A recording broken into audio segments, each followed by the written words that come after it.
चेतावनी देने वाले सदैव चेता रहे हैं। कभी कभी हम वनों से लकड़ी काट के लाते हैं और उस लकड़ी की बड़ी अच्छी विशेषता है कि हम इमारती लकड़ी को कभी जलाने में काम नहीं लेते और जलाने वाली लकड़ी का कभी इमारती काम नहीं लेते। कोई कहे सोफा सेट बनाना है तो जलाऊ लकड़ी का बनाया ही नहीं। किसी ने कहा कि सागौन की अच्छी लकड़ी है तो इसको जलाया नहीं। तो संतों ने चिंतन करके एक निर्णय लिया कि मनुष्य योनि जलाऊ लकड़ी है। कौन सी लकड़ी है ये? जलाऊ। इमारती तो बहुत कम है, लकड़ी हम सब जलाऊ है। इमारती के झाड़ पेड़ बहुत कम है।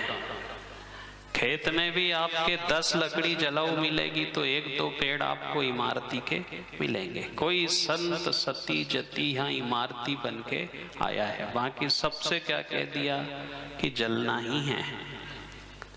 कोई को गाड़ देंगे, कोई को जला देंगे, कोई को पानी में फेंक देंगे, पर उपयोग नहीं है।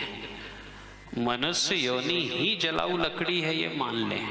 हम सोचे कि कभी किसी अच्छे कारीगर के हाथ में लग जाए और वो कहीं बना दे तो भी संभव नहीं है, क्योंकि इमारती के गुण नहीं है, वैसी उसकी बनावट नहीं है, उसकी चलने की क्षमता नहीं है, उसकी ताकत नहीं है।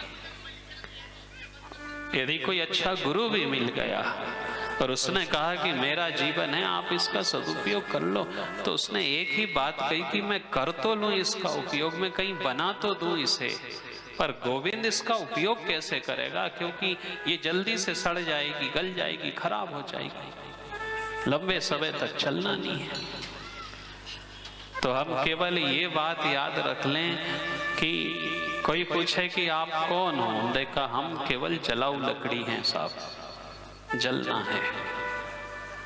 अब इसमें थोड़ी सी सूझबूझ हो गई, कोई अच्छे हाथ में लग गई, तो उसने कहा कि केवल मैं इतना सा काम कर सकता हूँ कि चूल्हे में जलेगी तो राख बनेगी, राख बनेगी तो किसी बाल बच्चे ने गंदगी कर दी, उल्टी कर दी तो उस पे पटक दी जाएगी तो नरक में चले जाओगे।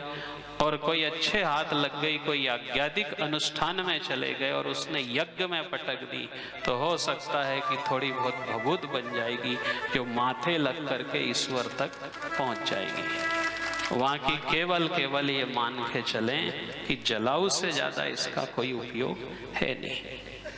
इतना हम कर सकते हैं, हम सब कर रहे हैं। इसलिए देखो कथाओं ने, संतों ने, वेद वेदांतों ने हमें सतर्क रहने की ही सलाह दी है कि हम जपते रहें, भजते रहें, कहीं गलती ना हो जाए, सही चीज पकड़ा जाए।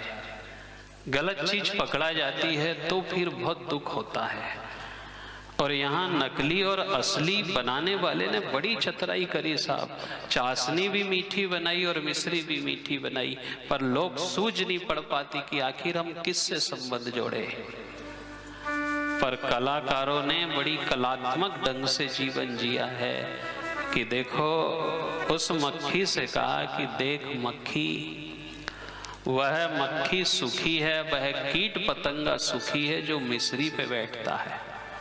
वह जितना रस पी रहा है पीता है और उड़ करके चला जाता है, और एक मक्खी चाशनी की कढ़ाई पे बैठ करके पीती है और गलती से पंख चिपक जाते हैं और उसकी मौत हो जाती है। ये सावधानी रखी बजने वालों ने कि वे भी मीठे से जुड़े, उन्होंने भी भगवान का नाम लिया। यदि कोई कहे कि ध्रुव के भी संतान हुई थी, कोई कहे सूरदास, तो कोई कहे मीराबाई, तो कोई कहे कि नरसिंह जी मेहता, पर इन्होंने कहा कि हमारी भी संतान थी, पर हम में और एक साधारण व्यक्ति में ये अंतर था कि हमने भी गृहस्थाश्रम पसंद किया, हमने भी मीठा पसंद किया, पर हमने मिश्री का मीठा पसंद किया, चाशनी का नहीं किया। ये अंतर रह गया साहब। आज भी चतरे लोग हैं जो सावधानी रखते हैं, वो बड़ी चतुराई से जीवन जीते हैं। और यदि आज भी हम चतुराई से जिएंगे, सावधानी से जिएंगे, कला से जिएंगे, तो देखो ये संसार की माया कभी प्रभावित नहीं करेगी। कोई सोचे कि ये गृहस्थ आश्रम खराब है, ये अच्छा नहीं लगता, यहाँ कुछ भी ठीक नहीं है, तो कभी कभी क्या होता है साहब कि लोग भी अच्छे हैं, देश भी अच्छा है, परिस्थिति भी अच्छी है, पर कभी कभी मन ही खराब होता है। कभी कभी कोई कहे कि रोटी खराब है, दाल खराब है, मजा नहीं आए, रोटी नहीं खवाए। तो किसी रोज परसने वाले ने कहा कि आज तो हलवाई आया है, हलवाई ने दाल बघारी है, फिर क्यों नहीं खवाए, क्यों खराब लगे? तो किसी ने कहा कि आज तो दाल अच्छी बनी है, पर बुखार आ जाने से इनका मुंह का स्वाद ही खराब हो गया। कभी कभी ये भी हो गया कि घर भी अच्छा मिला, परिवार भी अच्छा मिला, समाज भी अच्छी मिली, पर अपना मन ही खराब हो गया, अपना दिमाग ही खराब है, तो फिर अपन नहीं जप पाए, वहां मामला बिगड़ गया। इसलिए माया है दो भांति की, दो ही चलावे रास, एक मिलावे राम से ने दूजी न रख ले जात। हमारे ऊपर है कि हम कितनी चतुराई से जीवन जिए। यहाँ उसने सब चीज मिलाई है। यदि मावा में कोई आटा मिला के बेच दे तो उसके ऊपर कार्यवाही होती है, उसकी शिकायत होती है। एक व्यापारी ने मावे में आटा मिला दिया तो आबकारी विभाग ने उस पे केस दर्ज कर दिया, और थोड़ी दूर बाद वे थके हारे गए, केस बना बुनू के एक होटल में गए जहां एक दुकानदार ने भी मावे में आटा मिला करके गुलाब जामुन बना के दी, तो उसकी खूब बड़ाई करी। तो बोले देखो भैया, मावे में आटा तो इसने भी मिलाया और इसने भी मिलाया, पर तुमने उसे दंड दिया और इसे इनाम दिया। बोले इसके मिलाने में और उसके मिलाने में अंतर है। ये समझो कि यहाँ सती जती भी रही, हमारे बाप दादे भी वही राम को भज रहे, उसी माला को फेर रहे, उसी घर में रहे, ऐसी ही संतानें हुई, पर केवल इतना रहा कि उनका तरीका अलग था, उनके पास कला थी।